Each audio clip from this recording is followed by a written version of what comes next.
What's up, Vetters? Patrick here with Vetted. Today we're talking about this. They want to find out about the UFOs and anything having to do with UFO or related material, and we're going to be releasing a lot of things from that we have. And I think some of it's going to be very interesting to people. I've interviewed people, my first term primarily, but I interviewed some pilots, very solid people, and they said they saw things that you wouldn't believe. So this is my good friend, a guy that I really admire, David Grusch. David, do you have like a few minutes, kind of give us a little breakdown of why you're talking with us here today? Then we'll ask you some questions. And I want the American public to be comforted that the universe is teeming with life, it seems, and readily able to be explored. And the U.S. government does have a lot of information that I think will inspire Gen Alpha and Gen Z and the American populace at large. And it will be a new era. It'll be a little uncomfortable. There'll be some truths that be a hard pill to swallow, but I think it's ultimately a good thing to get this out there. And I think the people of the world and the American public will be very happy to understand their place in the universe, so to speak. I hope for the best, and I think there's a high expectation for the president to deliver. And I think if he does reveal everything that I came in contact with, he's going to go down in history as a great figure historically, regardless of your political persuasion and personal opinion of the president. And Sleeping Dog is coming, come hell or high water. The kid Michael Lazowski made this movie, Sleeping Dog, about kind of what you and I are up against. It's getting some good publicity already, so I don't know if Michael's responsible or how that works, but there's a lot of interest that's building. Are we playing a clip, or are we going to do that in a future episode? Shit, maybe we should play a clip.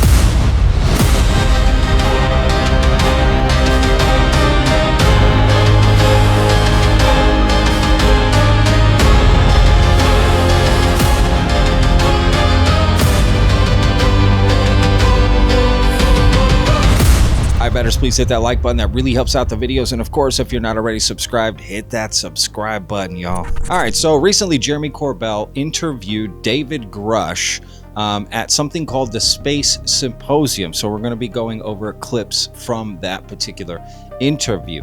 Now you may be asking yourself, what's the Space Symposium? Well, let me give you some facts about it. It is the premier annual conference for the global space community, organized by the nonprofit Space Foundation since 1984. Originally named the National Space Symposium for its first 29 years, it was renamed Space Symposium in 2014 to better reflect its international reach. Attendees come from more than 40 countries. And the event is held every spring in Colorado Springs, Colorado.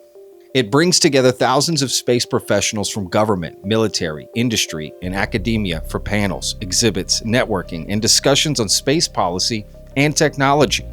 And what makes this year so important? Well, it's the very first year they've held a UAP panel, and Jeremy Corbell got to host it, and he was joined a lot of the time by Mike Gold as well, who was part of NASA, also testified back in, I want to say November 2024. Jeremy Corbell decides to interview David Grusch, and he just doesn't do a lot of interviews. So this is my good friend, a guy that I really admire, David Grusch. David, do you have like a few minutes, kind of give us a little breakdown of why you're talking with us here today? Then we'll ask you some questions.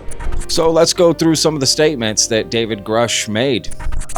Ironically, before the topic of my great public infamy, I actually spent 15 years in the space intelligence community. Some people in the audience I may have worked with in the past or whatnot in certain assignments, but I spent 15 years in the intel community before becoming a professional staff member for Congress. That being said, my opinions are on my own, not of Congress.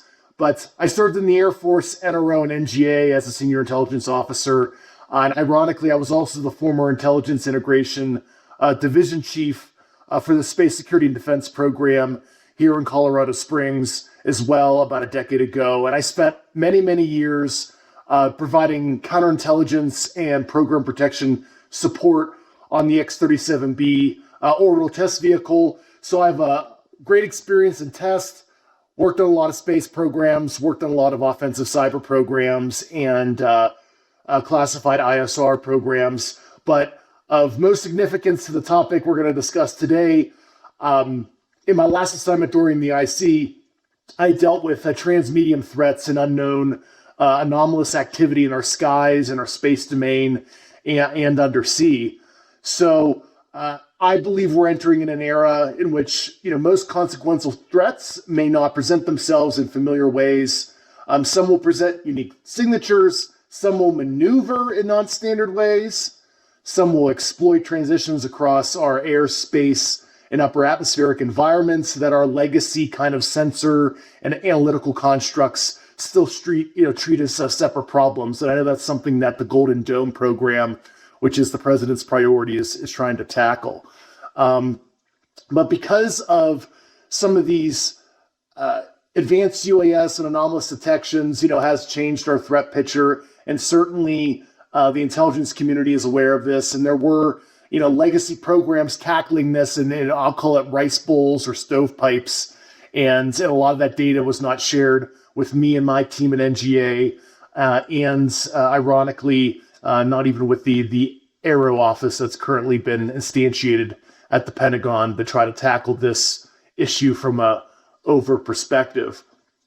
So all I wanted to really, talk about, we can obviously have a discussion after I, mention this, but it's just whether those sources, peer adversary breakthrough, some sort of unacknowledged platform, or a genuinely unresolved signature sets, the strategic requirement's still going to be the same, and that's persistent sensing, rapid attribution, resilient networks, and decision quality data, machine speed are really going to be needed to affect this problem set in the future, so we reduce strategic surprise and help build our space-enabled defense architecture worthy of the threat environment and likely the scientific discovery ahead, now that the president, has promised back in February to release all we know on some of these anomalous signature sets and, things that we've recovered and exploited over the last couple of decades.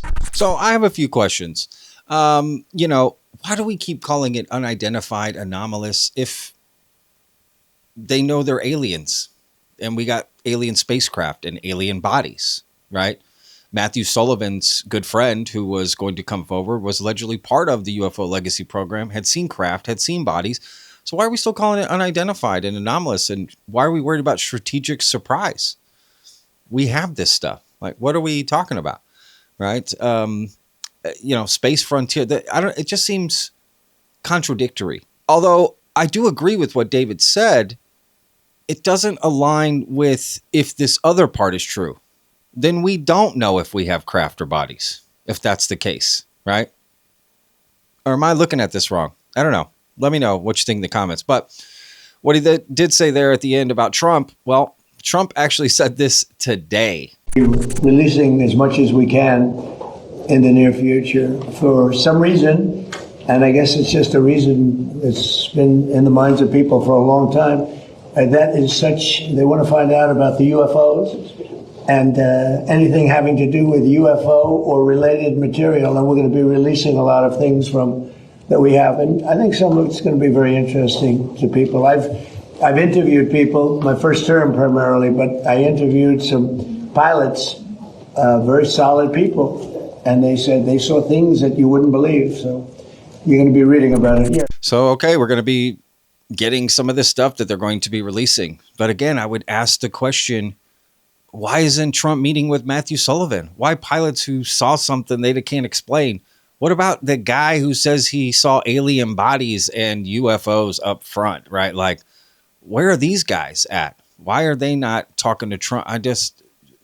Something's not happening.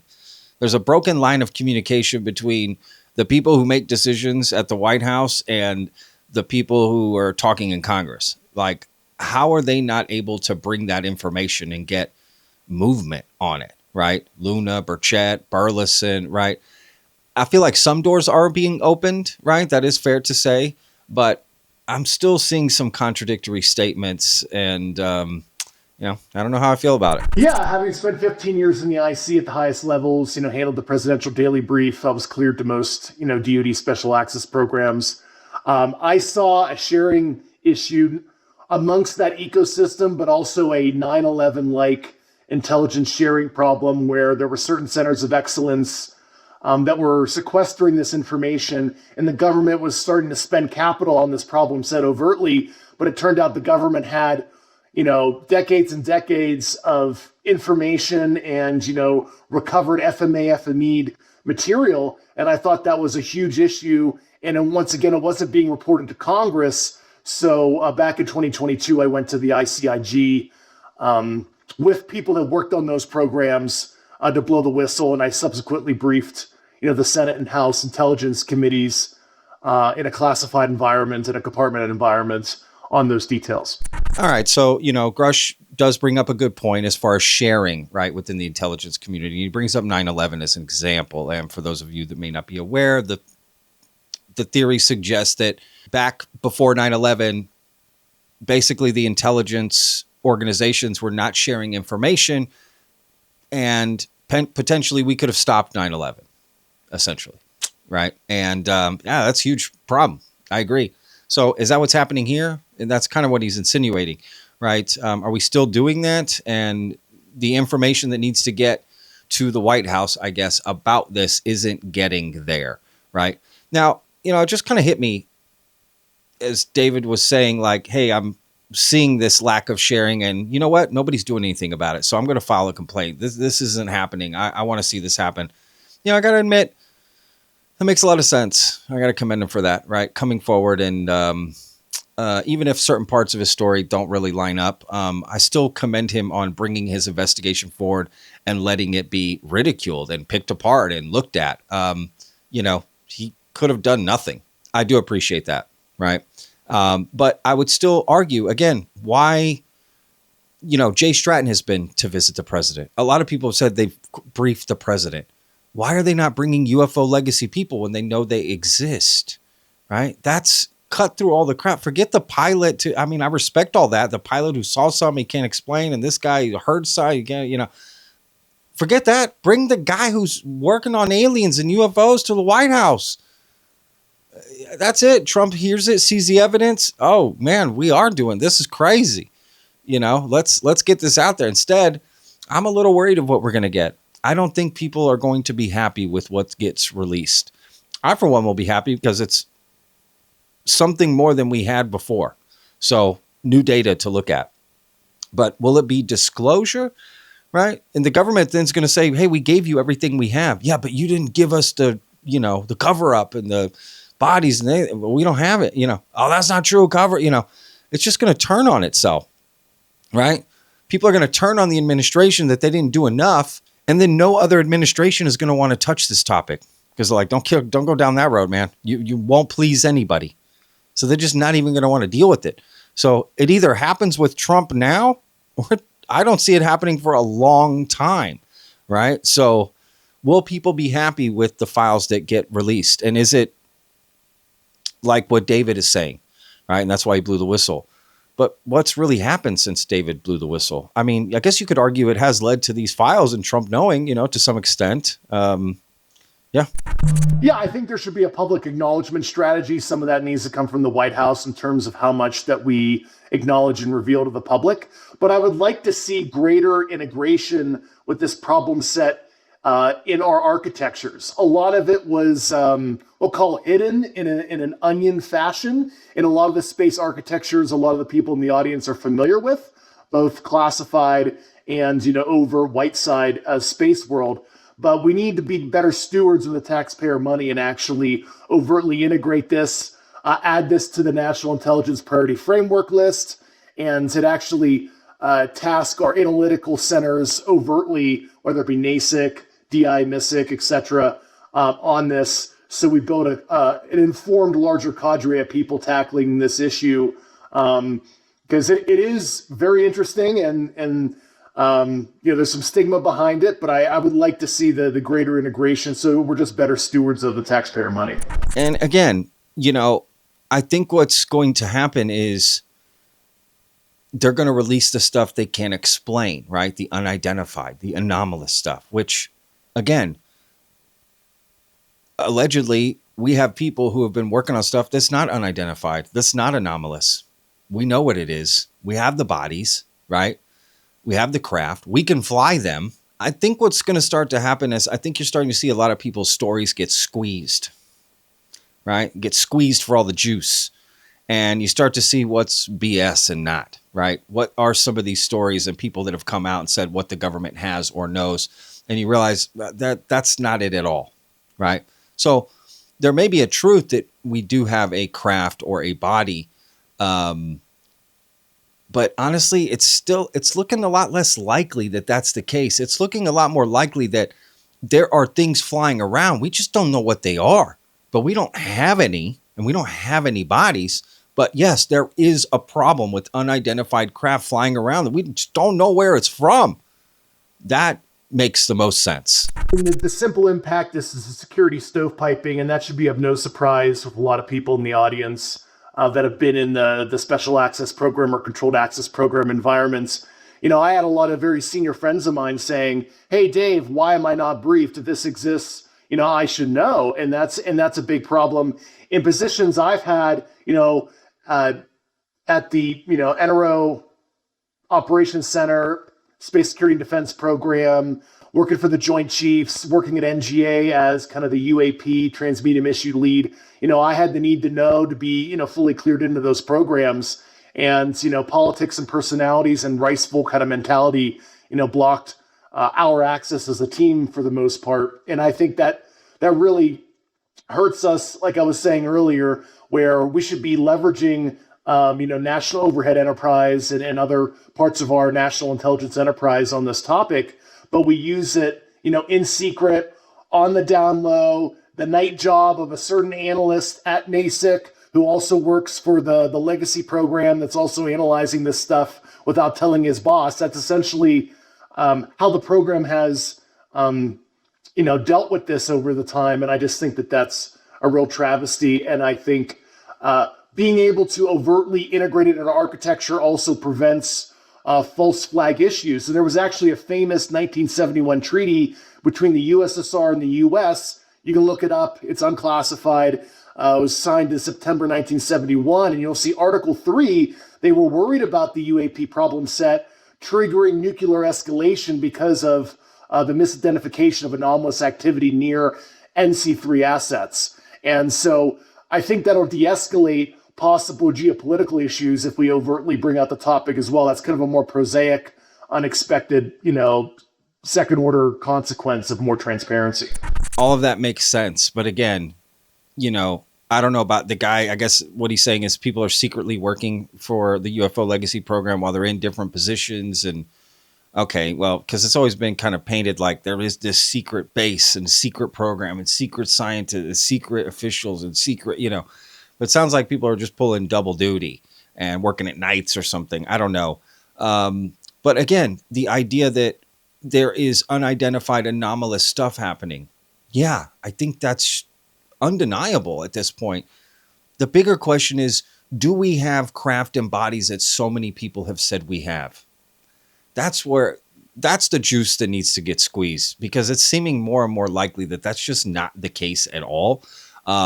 But is there things flying around that we don't know? And not just here, other countries and around military, bases and operations and things. Yes, and that sounds scary. We need to do something about it. I no doubt support this UAP movement. It's we got craft and bodies and agreements with aliens, and we meet every Tuesday at Hal's Diner and have, apple pie and talk about Pleiadians or whatever, reptilians, like walking amongst it. Like, what? Yeah, certainly. Secretary Rubio was a recipient of all the classified information I handed over when I was in the intelligence community through the ICIG. Secretary Rubio is very well informed.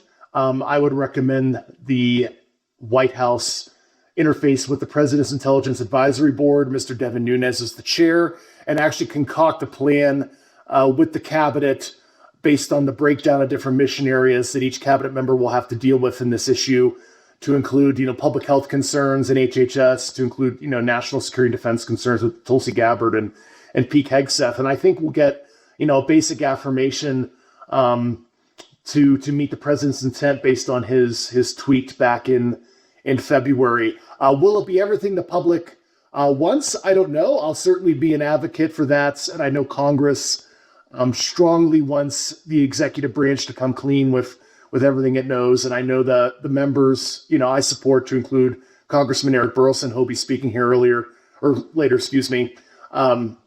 be pushing for that. So I think there'll be the legislative branch kind of counterbalancing whatever the executive does to kind of ensure we achieve the transparency that the American public wants. I certainly have advised the administration over the last year or so, and have spent a lot of time with high-level officials working for the president to try to provide my sage advice on it, and I'll leave that at that just to keep confidences in some of my sensitive conversations.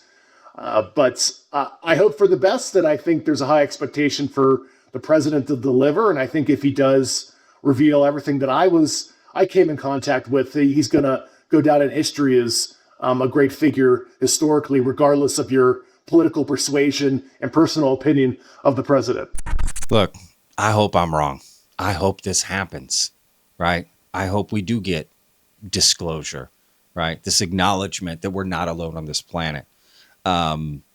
Yes, I hope that happens, but it seems very unlikely. Watching Dave talk here, and he does a great job. He's very eloquent, very well spoken, and clearly is very knowledgeable.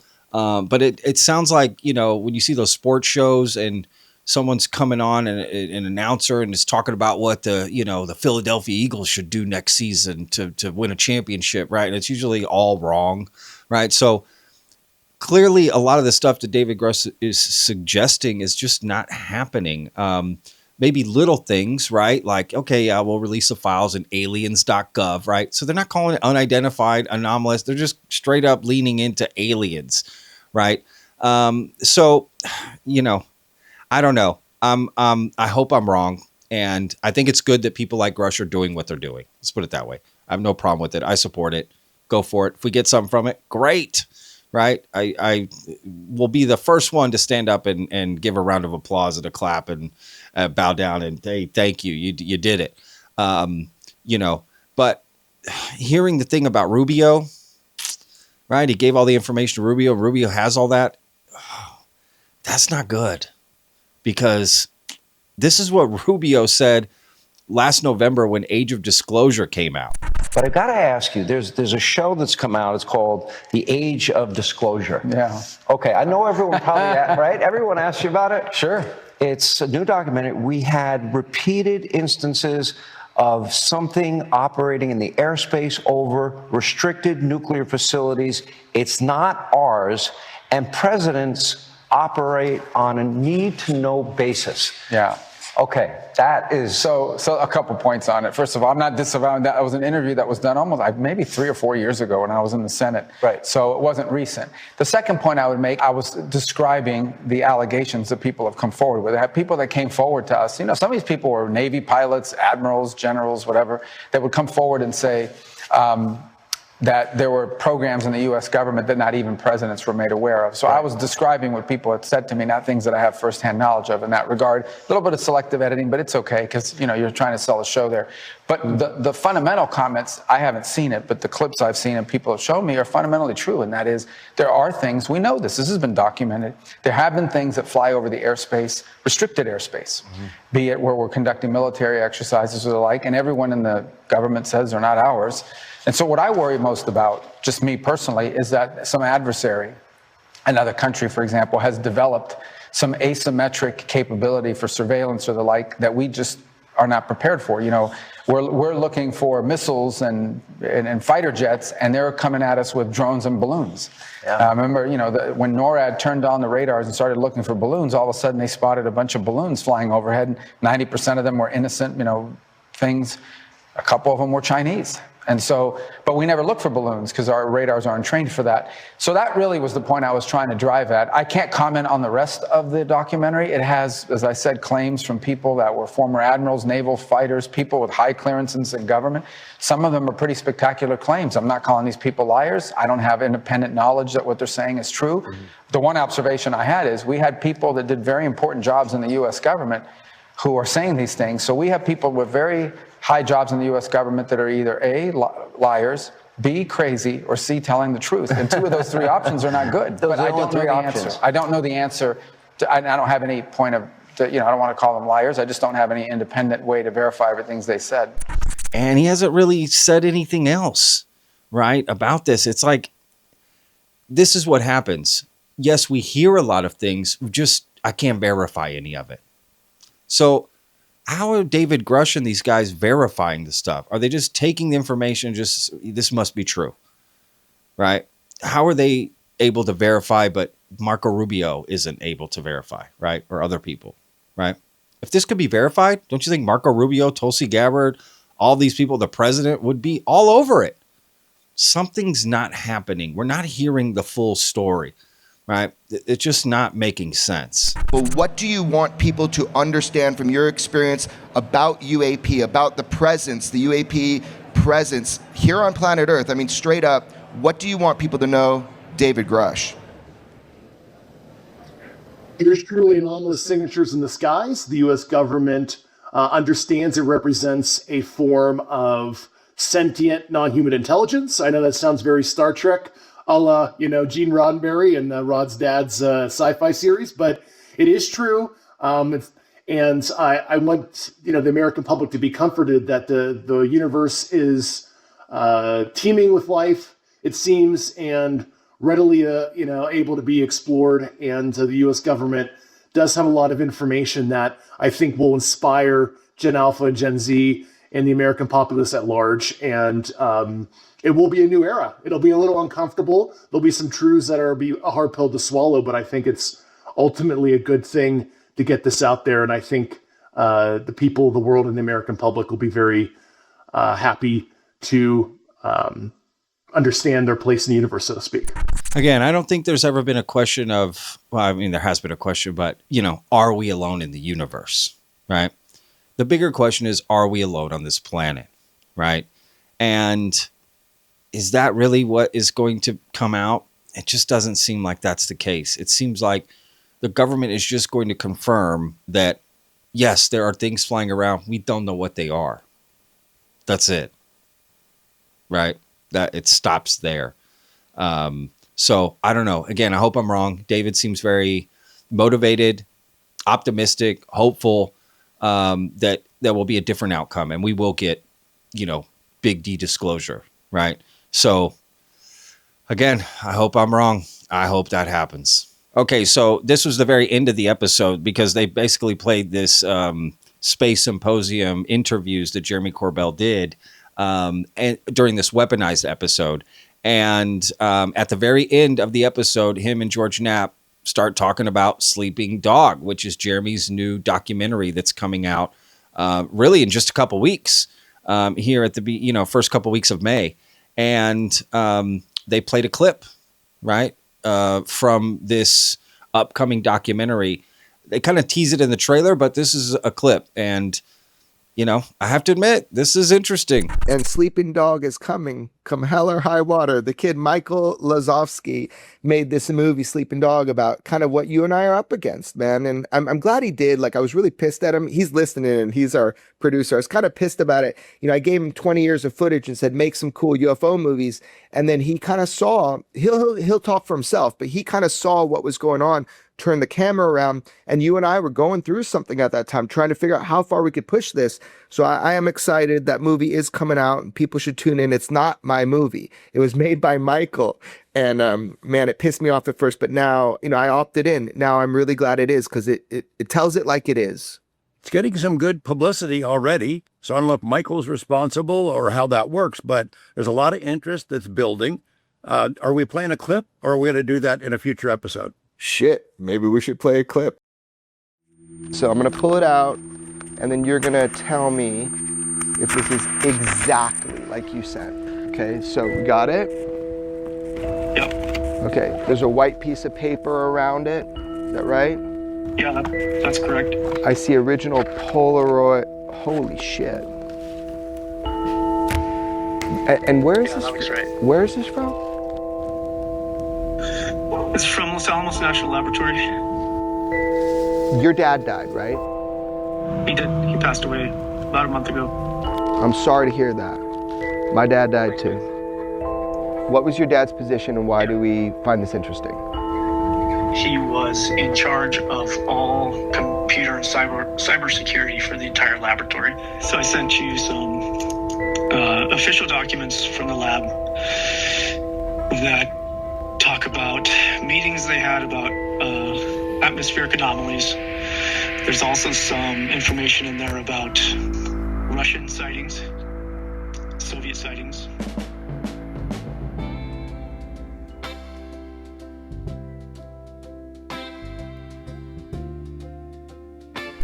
So this could be big, right? Again, it would help prove unidentified things, but I'm kind of past the point of, are there things flying around or unidentified stuff we just don't know about? Yes.